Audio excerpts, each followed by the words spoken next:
19절까지의 말씀입니다. 요한계시록 3장 14절에서부터 19절까지의 말씀 제가 봉독해 올리겠습니다. 라오디게아 교회의 사자에게 편지하라. 아멘이시오 충성되고 참된 증인이시오 하나님의 창조의 근본이신 이가 이르시되 내가 내 행위를 아노니 내가 차지도 아니하고 뜨겁지도 아니하도다. 내가 차든지 뜨겁든지 하기를 원하노라. 내가 이같이 미지근하여 뜨겁지도 아니하고 차지도 아니하니 내 입에서 너를 토하여 버리라.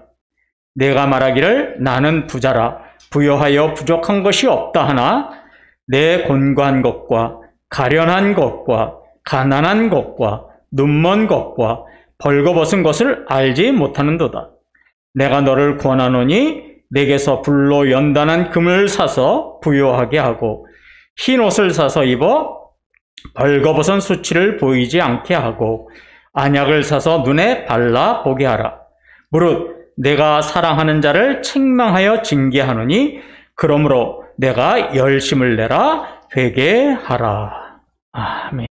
문득 이렇게 앉아서 우리 찬양대가 찬양하는 이제 찬양을 듣는데 어떤 생각이 들었냐면 참 감사하다라는 생각이 들었어요. 왜냐하면 지난주에 어떤 분이 코로나 밀접 접촉자 이런 분도 계시고 또 아픈 분도 계셔가지고 못 나오신 분이 계시다가 또 이렇게 건강하게 다 나와서 또 이렇게 예배 드리는 거 보니까 우리가 한 주간 이 힘들고 어려운 세상에서 건강하게 이렇게 서로 만나서 한 주간 예배 드리는 거 참 하나님 앞에 감사하다는 생각이 들어요.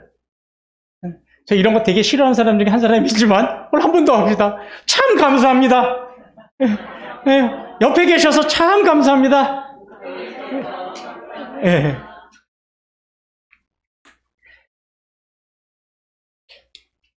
요한계시록 2장 3장에는요 예수님께서 소아시아 지역에 있던 그 7개의 교회에게 보낸 편지가 나와요.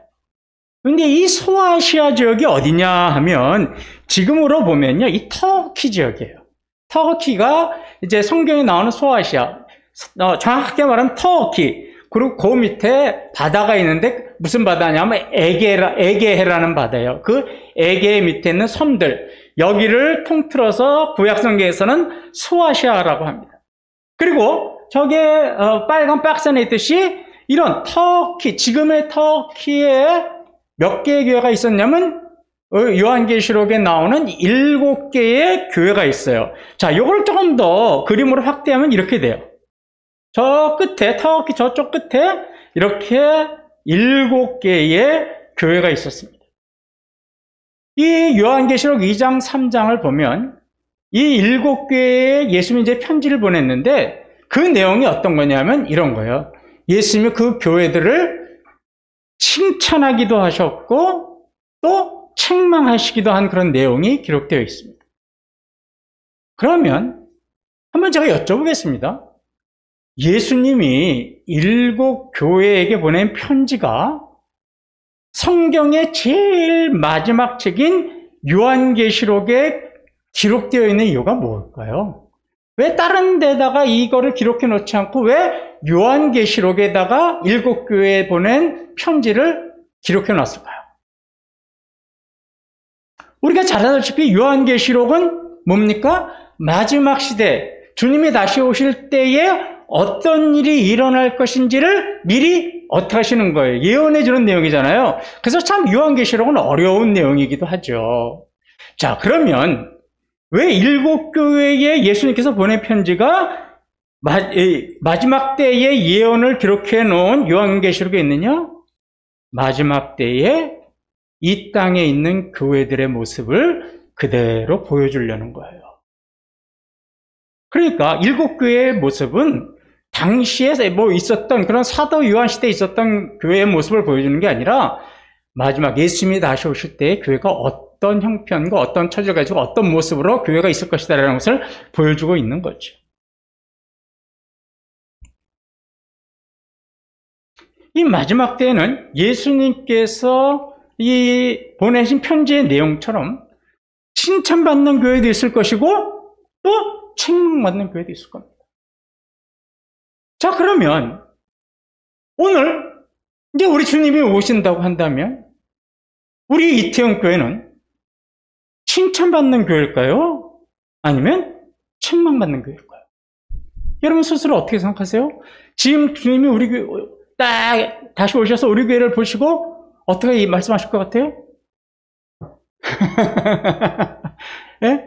아, 잘했다 그러실 것 같아요? 야, 조금 더 열심을 내지 그랬니? 이렇게 얘기하실 것 같아요. 뭐 그건 주님의 마음이니까 뭐 저는 알 수가 없습니다. 그런데 참 감사한 내용이 뭐냐면 주님이 칭찬하고 책망만 하신 게 아니라 책망하신 교회는요, 그 교회가 가지고 있는 문제를 해결할 수 있는 방법도 함께 알려주고 계신다는 거예요. 그래서 이건 만약에 가정입니다. 만약에 우리 교회가 책망받는 교회였다면 지금부터라도 주님이 알려주신 방법을 그대로 어떻게 할까? 따라서 우리 교회가 한다면 우리는 더 이상 책망받는 교회가 안 되고 어떻게 된 교회가 되는 거예요? 칭찬받는 교회가 되는 거예요. 그래서 저는 바라기는 우리 교회가 주님이 다시 오실 그날을 잘 준비해서 칭찬받는 교회가 되기를 주님의 이름으로 소망합니다. 예, 그런 교회가 되어야 되는 거예요. 자, 이제 오늘 우리가 본문에 읽은 말씀에 나온 라오디게아 교회, 참 발음이 좀 어려워요. 라오디게아 교회는요, 이 지금 사진에서 보듯이 7개 교회 중에서 유일하게 칭찬이 없어요. 뭐만 있냐면 책망만 나와요. 잘못했다고 하나님이 책망만 하시는 내용이 나와요. 그럼 무슨 얘기냐? 라오디게아 교회는 그만큼 문제가 많은 교회였다라는 거예요. 이건 단순히 라오디게아 교회의 문제가 아니라 지금 이 시대를 살아가고 있는 주님이 오실 마지막 종말 시대의 교회의 모습이기도 해요. 교회의 현주소이기도 합니다. 자, 그럼 이 라오디게아 교회가 어떻게 세워졌을까? 언제 세워졌을까?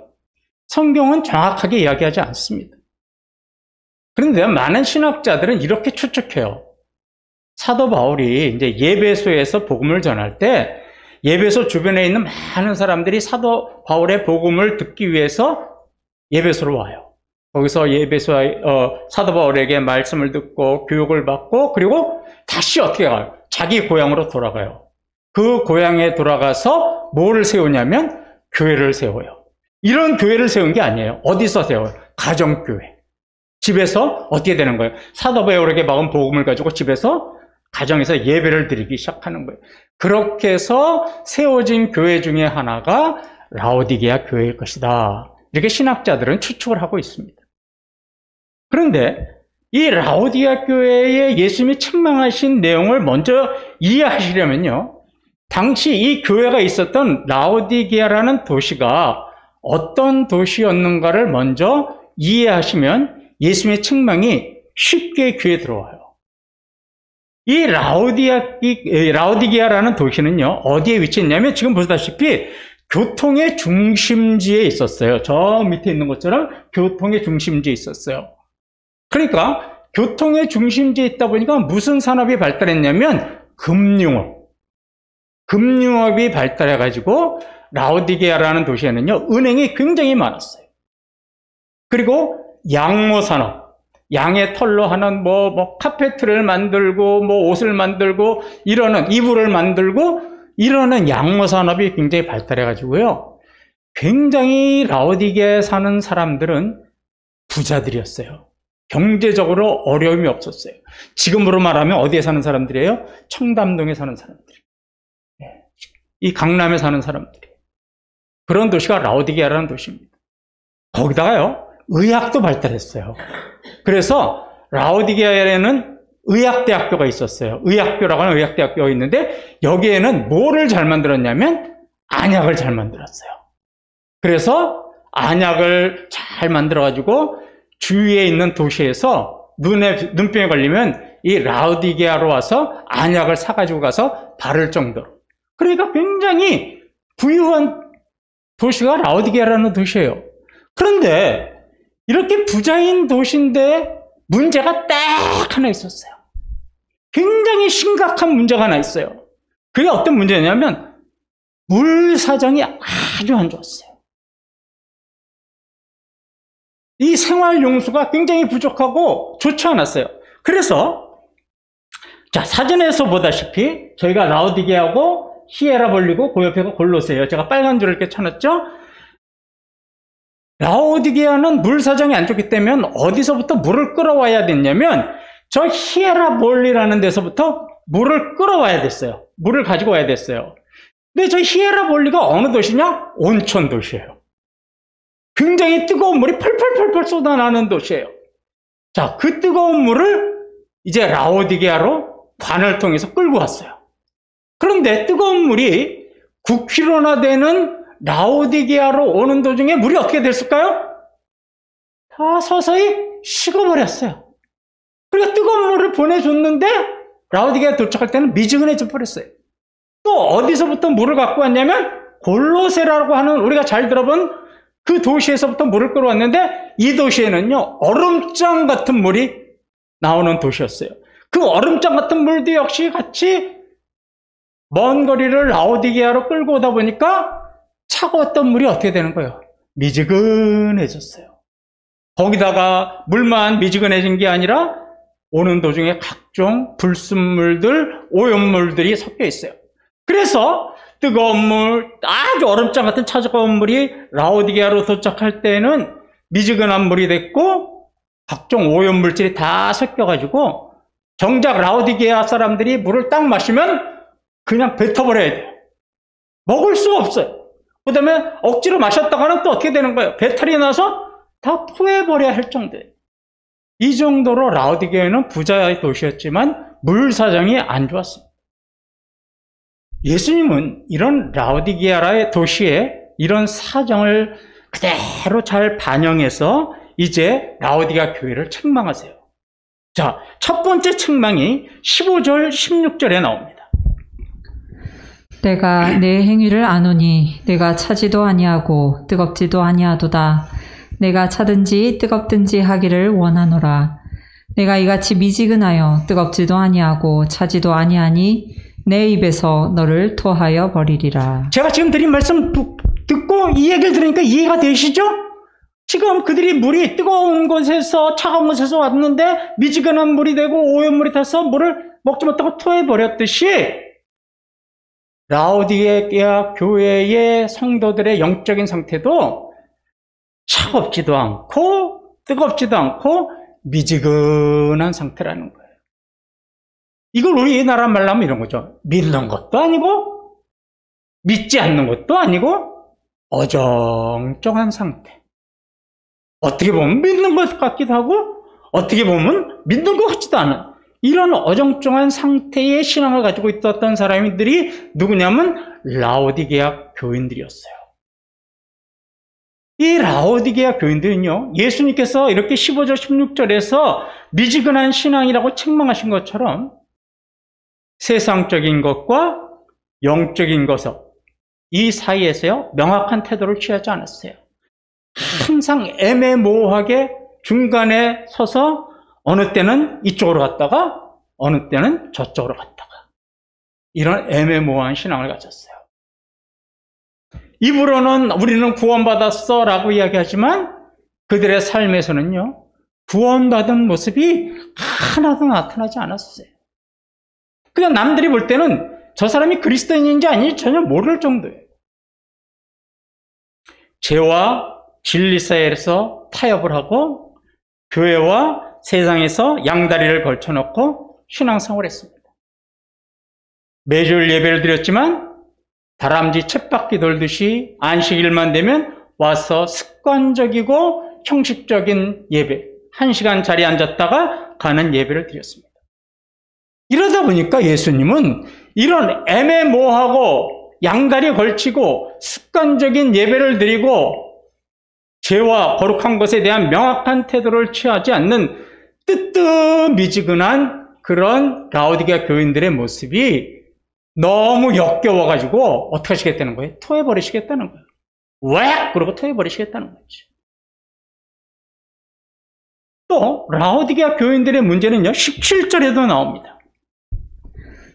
내가 말하기를 나는 부자라 부요하여 부족한 것이 없다 하나 내 곤고한 것과 가련한 것과 가난한 것과 눈먼 것과 벌거벗은 것을 알지 못하는도다. 예, 제가 아까 말씀드렸죠. 라오디게아는 금융이 발달하고 양모산업이 발달해가지고 굉장히 부자 도시라서 잘 먹고 잘 살아요. 그러니까 이 사람들이 뭐라고 하냐면 나는 부자야, 나는 부족한 거 없어 이러고 살았는데 예수님이 눈으로 볼 때는 뭐예요? 아이고, 너희들은 공고하고 가련하고 가난하고 눈멀고 벌거벗었구나. 그런데 너희들은 그것조차도 알지 못하는구나 이러고 책망하신 거예요. 그러니까 라오디게 교인들은 자기 자신을 제대로 못 본 거예요.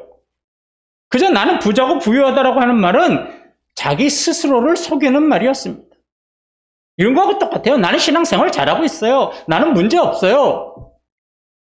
이런 말하고 똑같은 말이에요. 그런데 예수님이 보시기에 라오디게 교회는 죄 문제조차도 해결하지 못하는 영혼이 공고한 자들이었습니다. 영적 자만심에 빠져있는 가련한 자들이었습니다. 하나님을 아는 지식이 없어서 영적으로 가난한 자들이었습니다. 영적인 것을 분별하지 못하는 눈먼 자들이었습니다. 죄의 부끄러움을 그대로 드러내고 있는, 죄의 수치를 그대로 드러내고 있는 벌거벗은 자일 뿐이었습니다. 자, 이처럼 15절부터 17절의 예수님의 책망처럼 라오디게아 교인들은 차지도 않고 뜨겁지도 않은 미지근한 신앙이었어요. 영적인 빈곤 속에 있었어요. 이런 라오디게아 교인들에게 예수님은 19절에서 이렇게 말씀하십니다. 무릇 내가 사랑하는 자를 책망하여 징계하노니 그러므로 내가 열심을 내라 회개하라. 예, 딱 두 마디 하셨어요, 예수님. 열심을 내라, 회개해라. 자, 왜 라오디게아 교인들에게 예수님이 열심을 내라고 말씀하셨을까요?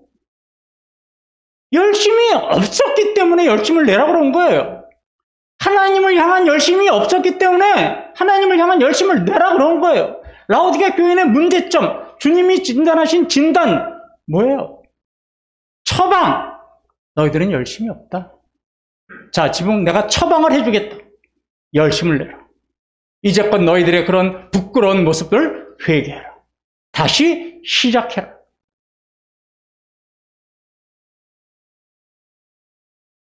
예수 믿고 구원받은 성도라고 할지라도요, 하나님을 향한 열심이 없으면 라오디게아 교인들하고 전혀 다를 것이 없는 거예요, 여러분.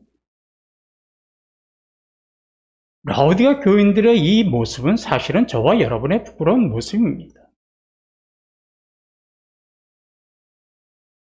삶이 우리의 말씀에서 실천되지 못하면 우리는 그냥 무늬만 그리스도인일 뿐이에요. 이름만 결혼놓는 명목상의 그리스도인일 뿐입니다. 우리가 죄 앞에서도요, 단호하지 못하고 애매모호한 태도를 취한다면 우리는 세상과 타협하는 성도입니다.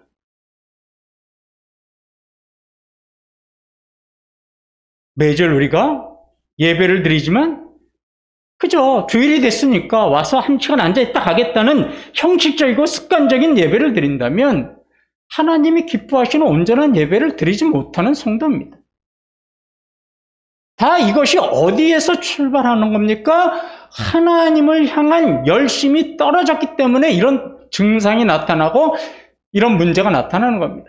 그래서 예수님은 뭐라고 그랬어요? 열심을 내라 그러신 거예요. 지금 여러분들의 심령 속에 하나님을 향한 열심이 가득 차 계십니까? 여러분이 그게 없다면 지금 라오디게아 교인들의 모습은 바로 여러분의 모습이고 저의 모습입니다.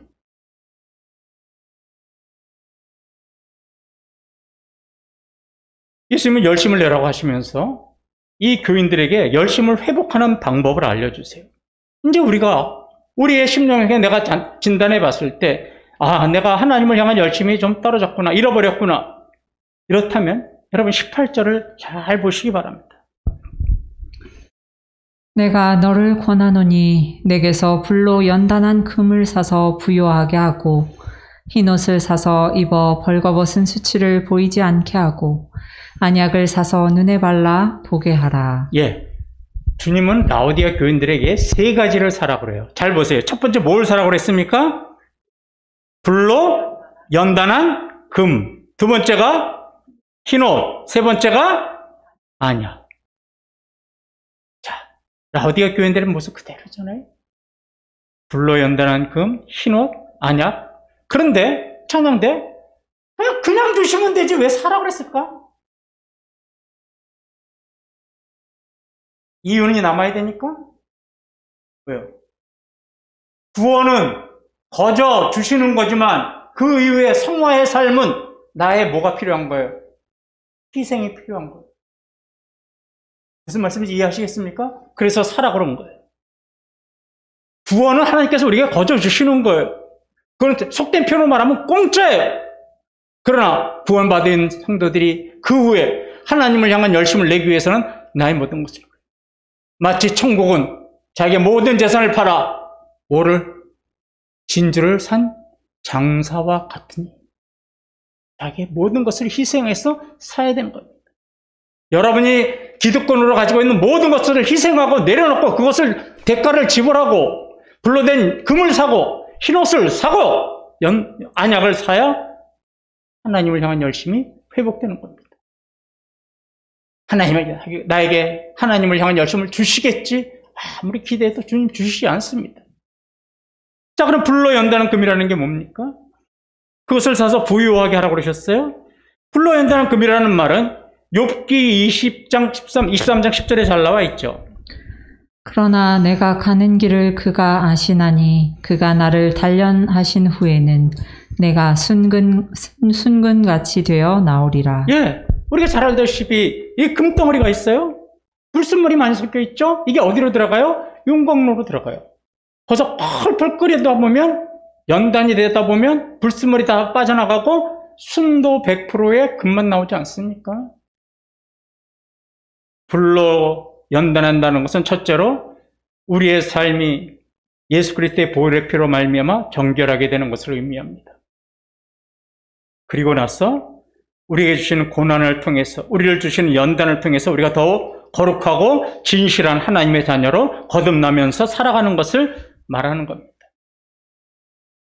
저와 여러분이요, 말씀대로 살아가려면 반드시 우리들 앞에 부딪혀오는 것이 여리고성과 같은 문제가 우리 앞에 다가와요. 고난이 우리 앞에 필연적으로 옵니다. 이건 필연입니다. 필연. 왜요? 말씀대로 살라고 하기 때문에. 나는 그런 거 없었는데, 이유는 딱 한 가지예요. 말씀대로 살지 않고 세상적으로 살면 그런 문제는 없습니다.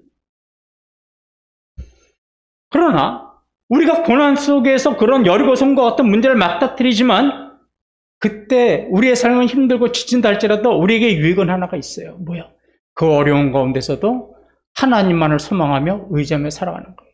여리고성이 어떻게 무너졌습니까? 자신들의 힘으로 무너진 것이 아니라 주님이 주시는 말씀대로 7번 돌고 마지막 날 7번 돌고 소리쳐서 무너진 것처럼 주님이 말씀하신 것을 순종하고 그 말씀을 의지하면 우리 인생의 여리고성 같은 문제는 넘어지는 거죠. 고난이 주는 유익입니다. 지금 우리는 간병 시대에 우리 심신은 지칠 대로 지치고 피곤해졌어요. 그런데도 우리가 말씀 붙잡고 살면 우리 안에 하나님을 향한 열심이 회복이 돼서 우리는 더 공고한 신앙, 더 돈독해지는 신앙, 더 강철같이 강한 신앙, 불로 연단한 신앙을 가지고 살아갈 수 있게 되는 겁니다. 예수님은 두 번째로 흰옷을 사서 벌거벗은 수치를 보이지 않게 하라고 그랬어요. 지금 라오디가 교인들은요, 옷을 입긴 입었는데 마치 벌거벗은 모습이라는 거예요. 그래서 무슨 모습이냐? 그들이 가지고 있는 죄와 허물, 그게 그대로 보여진다는 거예요. 벌거벗은 거하고 똑같다는 거죠. 그래서 벌거벗은 너희들이 그 부끄러움을 가리기 위해서는 너희들은 흰옷을 사야 된다. 이렇게 말씀하신 거예요. 그럼 흰옷이 무엇을 의미하느냐? 요한계시록 7장 14절에 흰옷의 의미가 나옵니다. 내가 말하기를 내 주여 당신이 아시나이다 하니 그가 나에게 이르되 이는 큰 환난에서 나오는 자들인데 어린 양의 피에 그 옷을 씻어 희게 하였느니라. 예, 어린 양의 피로 죄와 허물이 씻어지는 것이 희게 되어지고 그때 하나님께서 우리에게 주시는 옷이 흰옷이에요. 이게 뭐 하나님께서 너 이제 죄 씻었으니까 내가 흰옷을 줄게 하고 흰옷을 주는 게 아니라 상징적인 의미죠. 뭐예요? 우리의 죄와 모든 것이 십자가별로 씻어지면 하나님 우리를 거룩하게 하고 의롭게 하신다는 의미를 여기서는 흰옷이라고 하는 옷으로 상징한 거죠. 그러면 저와 여러분이 흰옷을 사서 입으려면 어떻게 될까요? 여기 말씀 요한계시록 14절에 나왔듯이 어린 양의 피에 그것을 씻으라고 그랬으니까 우리는 날마다 십자가 앞에 나가야 되는 거예요. 순간마다 십자가 앞에 나가서 우리가 지은 죄와 허물을 십자가에 매달고 십자가에서 용서함을 받는 것이 우리가 흰옷을 입고 살아가는 거죠.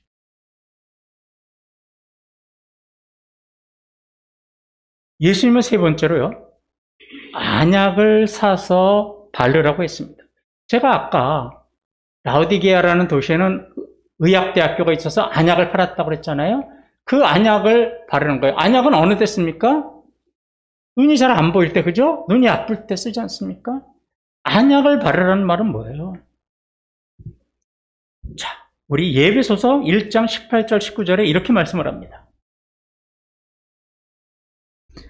너희 마음의 눈을 밝히사 그의 부르심의 소망이 무엇이며 성도 안에서 그 기업의 영광의 풍성함이 무엇이며 그의 힘의 위력으로 역사하심을 따라 믿는 우리에게 베푸신 능력의 지극히 크심이 어떠한 것을 너희로 알게 하시기를 구하노라. 예, 너희 마음의 눈을 밝히사. 안약을 바르는 것은 우리의 마음의 눈을 밝히라는 겁니다.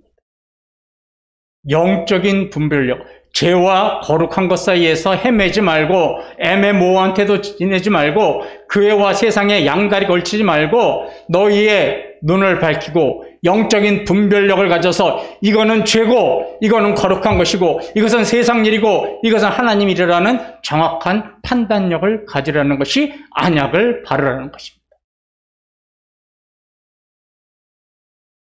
그러면 우리의 눈이 밝아지면 우리가 깨닫는 게 뭐예요? 우리를 부르심의 소망이 무엇이고 하나님께서 나를 왜 부르셨을까? 왜 하나님의 자녀로 삼아주셨을까? 이 목적을 분명하게 깨닫고 살 수 있게 된다는 거죠. 마음의 눈이 밝아지지 않으면 내가 왜 살아야 되는지, 왜 나를 구원하셨는지, 왜 나를 교회로 부르셨는지 그것에 대한 목적의식이 없다 보고 그러면 세상 사람처럼 살게 되는 거죠.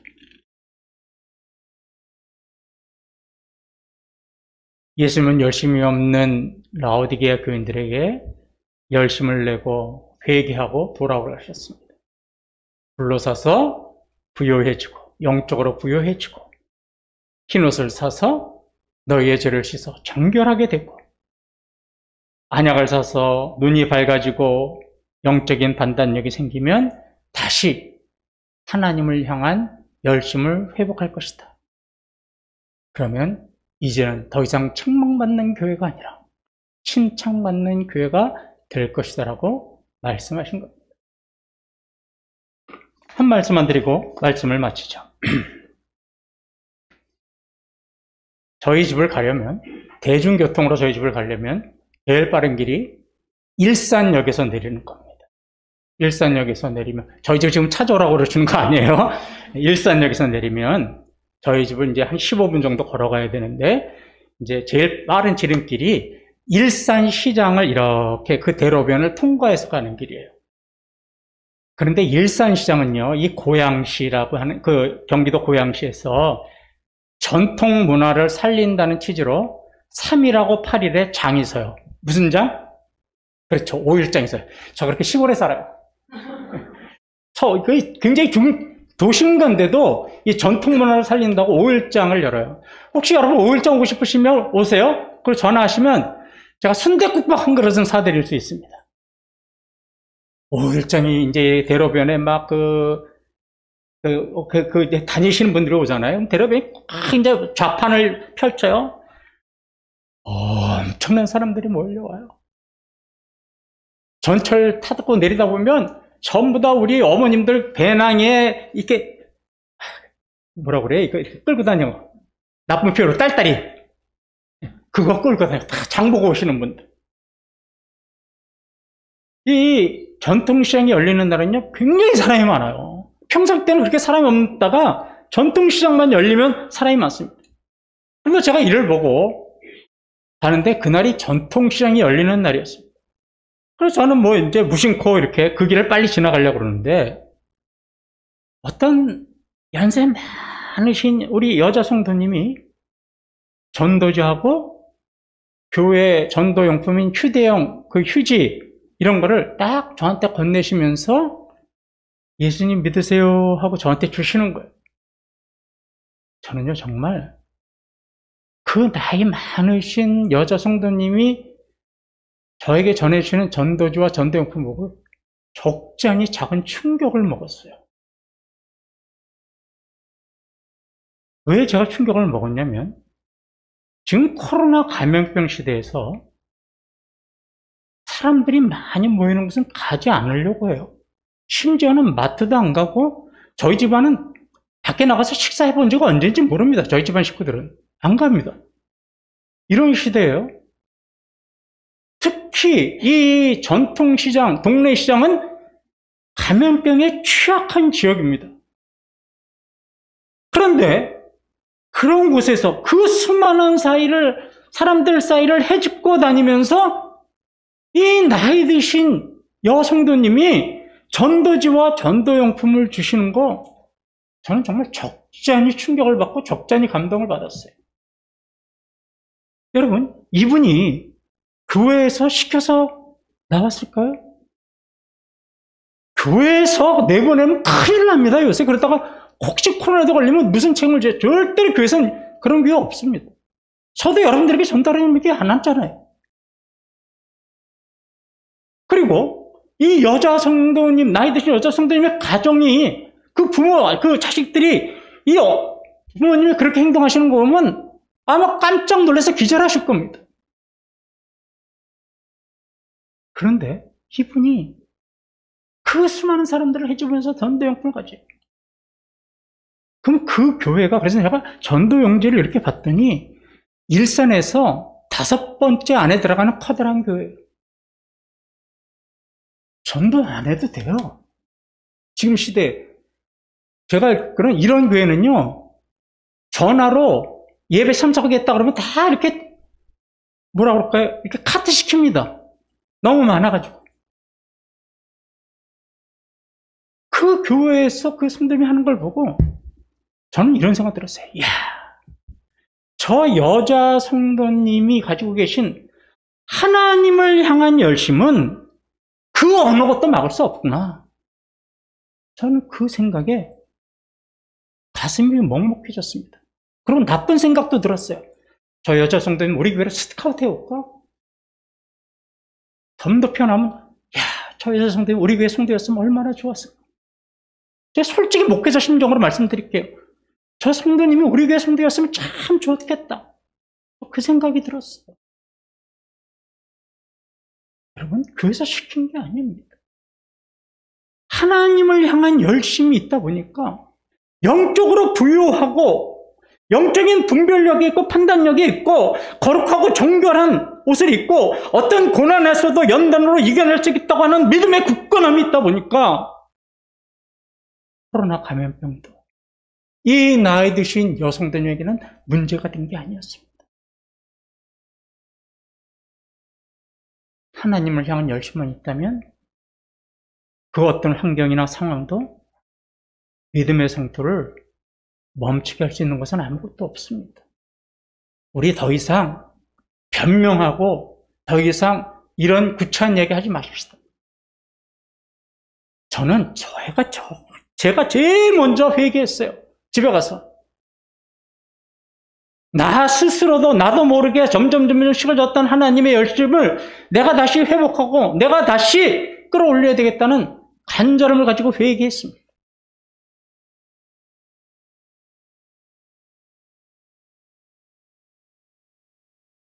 성도 여러분, 2022년 그리고 그의 표가 하나님을 향한 열심입니다. 혹시라도 여러분들이 스스로를 판단했을 때 하나님을 향한 열심이 잃어버렸다면 여러분 스스로가 판단했을 때 하나님의 향한 열심이 아직 저 바닥에 떨어져 있다면 올해는 그 하나님을 향한 열심을 회복하시기 바랍니다. 저는 우리 교회 성도님도 아무도 모르는 곳에서 이렇게 하나님을 향한 열심으로 주의 복음을 증거하고 기도하고 말씀을 읽고 주를 향한 열심으로 교회와 자신의 주님을 모신 성전인 자신을 위한 하나님의 열심을 회복하는 그런 우리 교회 성도가 많이 생겼으면 좋겠어요.